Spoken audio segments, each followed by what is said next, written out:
Well, our correspondent Nelson Rand is at the international airport. Nelson, tell us what's going on there. Well, there's still probably 1,000 or more protesters here, but they are all packing up, cleaning up, and preparing to leave.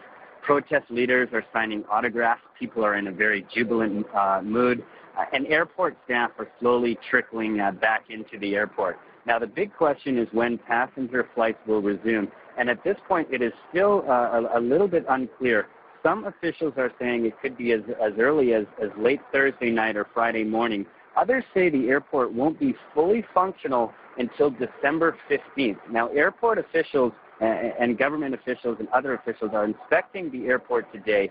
They are assessing it for damage and starting extensive security checks. And there should be an official announcement later today as to exactly when the airport will reopen. Now, already cargo flights have started back up, which has provided a huge relief for Thailand's economy that was really crippled by the siege of the airport.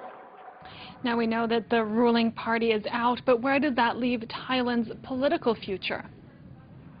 Well, as for now, the current coalition will remain in power. 22 out of the 36 cabinet members were not affected by yesterday's court ruling. In other words, they were not executive members of these parties that are to be dissolved, so they are allowed to stay in office, and they will continue on as a caretaker cabinet until the next government can be formed.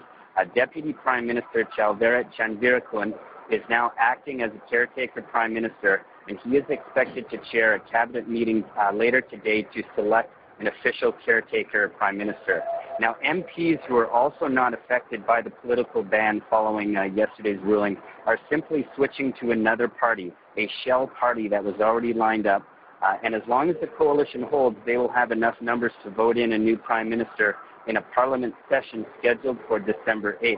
The big question is, will the People's Alliance for Democracy, which is the protest group that led the occupation of the airport, will it allow the parliament to convene on December 8th?